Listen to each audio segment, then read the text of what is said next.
Hello everyone, কি অবস্থা সকালে? আশা করি সকলে ভালো আছেন। এইটা হচ্ছে একটা স্পঞ্জ ফিল্টার আর এইটা হচ্ছে একটা ডিআইওয়াই স্পঞ্জ ফিল্টার। তো এইটার প্রাইস মার্কেটে হয়তো বা 90 থেকে 100 টাকা। আর এইটা বানাইতে কত খরচ পড়ছে আর কীভাবে বানাইতে হয় সেই ভিডিওটাই আজকে আমরা দেখাবো। তো চলুন আজকে ভিডিওটি শুরু করা যাক। তো সবার আগে আমরা এরকম শুয়া অথবা চিকন ধারালো কিছু দিয়ে লোহার আমরা আমাদের এই বক্সগুলো ছিদ্র করে নেব। তো বক্সগুলো ছিদ্র করার কারণ হচ্ছে এই ছিদ্রগুলো দিয়ে এয়ার পাম্পের সময় ট্যাঙ্কে যে ব্যাকটেরিয়া বলেন বা ময়লা বলেন সেই ময়লাগুলো এখান দিয়ে ঢুকবে এবং উপর দিয়ে বের হবে। এরকমভাবে করতে গেলে সময় লাগবে। আমি পুরোটা আপনাকে দেখিয়ে দিই যে উপরে যেরকম দেখছেন এরকমভাবে আপনাকে ছিদ্র করতে হবে একটা পাম্প ঢোকানোর জন্য, এই যে পাম্প ঢোকানোর জন্য, এবং সাইডগুলো দিয়ে আপনাকে ময়লা ঢোকার জন্য জায়গা করে দিতে হবে। তো এইবার আমি প্রসেসটা শুরু করতেছি। এখানে আমার প্রসেসের জন্য লাগবে পাথর। পাথর হয়তো বা আপনারা মার্কেটে কিনতে গেলে 1 কেজি পাথর হয়তো বা 100 টাকা, যে কোনো ধরনের পাথর হলেই হবে। 100 টাকা কেজি বা আরও কম বেশ পাওয়া যায় অনেক জায়গায়। তো বক্সের মধ্যে আমি সবার আগে পাথর দিয়ে দেবো, অল্প কিছু দিলেই হবে।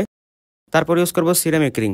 সিরামিক রিং কাটা বনে বা যে কোনো ধরনের অ্যাকুয়ারিয়ামের দোকানে পেয়ে যাবেন। এই রিংগুলো হচ্ছে 300 টাকা করে কেজি, হয়তো বা কোথাও 250, 300, 350 এরকম। এবং শেষে আমরা ইউজ করব হচ্ছে এই ধরনের স্পঞ্জ। এইটা হচ্ছে নর্মাল ফিল্টারে ইউজ করার মতো ফিল্টারের স্পঞ্জ। এইটাও আপনারা দোকানে কিনতে পেয়ে যাবেন, 100 থেকে 120 টাকা পেয়ে যাবেন। কাটাবনের দোকানে বিশেষ করে পাবেন, বা হচ্ছে বিভিন্ন অ্যাকুয়ারিয়ামের শপেই পেয়ে যাবেন। তো এই সাইজ করে কেটে নেওয়ার পর আমরা এটাকে ভিতরে একটা ছিদ্র করে ঠিক মাঝ বরাবর এখান দিয়ে আমাদের এই এয়ার পাম্পের পাইপ যেগুলো আছে দিয়ে একটা এয়ার স্টোন দিয়ে আটকে দেবো। তো এয়ার স্টোনের প্রাইস হচ্ছে আপনার 10 টাকা। তো সব মিলে একটা বক্সের প্রতি আপনার 20 থেকে 25 টাকাও পড়বে না। আর এই যতটুকু স্পঞ্জ দেখলেন, যতগুলো পাথর দেখলেন, এগুলা আপনারা অনেকগুলো করে বানাতে পারবেন একটা দিয়ে। মানে একবার কিনে নিলে আপনারা অনেকগুলো করে বানাতে পারবেন। তো এই ক্যাপটাতে আমরা মাঝখানে ছিদ্র করছিলাম, সেই ছিদ্র দিয়ে আমরা মুখটা ঢুকিয়ে তারপর বক্সটাকে বন্ধ করে দেব এবং হয়ে গেল আমাদের স্পঞ্জ ফিল্টার তৈরি।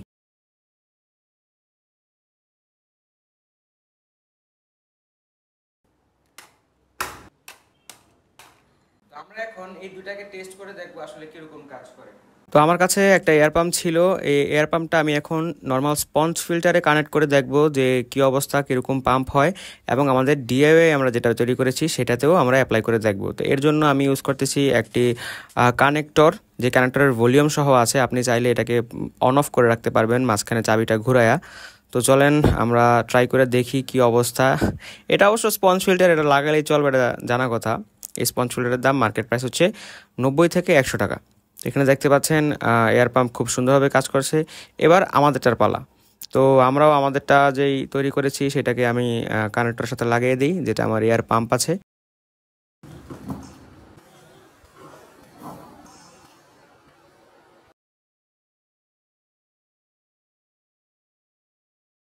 তো যাই হোক, চলেন আমরা আবার পাম্প লাগাই।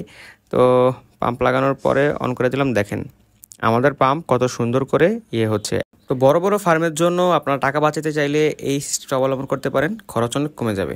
আমি আমার ফার্মের জন্য দেখেন সবগুলো এই ফিল্টার ইউজ করেছি, এবং আমার ফার্মের লম্বা একটা ভিডিও আসবে যেটা পার্ট 2, কিভাবে আমি আমার ফার্ম তৈরি করতেছি। যারা এখনো পার্ট 1 দেখেন নাই তাড়াতাড়ি গিয়ে পার্ট 1 দেখে আসুন। পার্ট 2 খুব শীঘ্রই আপলোড করা হবে। সেটআপটা কিভাবে করলাম ডিটেলস জানতে চাইলে আমাদের এই ভিডিওর পার্ট 2 এর জন্য অপেক্ষা করতে থাকুন, চ্যানেলটিকে সাবস্ক্রাইব করে দিন। তো বলা যায় যে এই 100 টাকা দামের স্পঞ্জ ফিল্টার আর এইটা বানাতে সর্বোচ্চ 20 থেকে 30 টাকা, সর্বোচ্চ 40 টাকা গেছে। এটাও খুব ভালো কার্যকরী। আপনার যদি বাজেট সমস্যা থাকে, আপনি যদি বড় ফার্ম দেন আর সৌন্দর্যটা অতটা বেশি ম্যাটার না, তাহলে কম খরচে আপনারা এই জিনিসটা ইউজ করতে পারেন এবং এটা আপনার জন্য খুবই কার্যকরী হবে। দেখা হচ্ছে পরবর্তী কোনো ভিডিওতে। ততক্ষণ পর্যন্ত সকলে ভালো থাকবেন।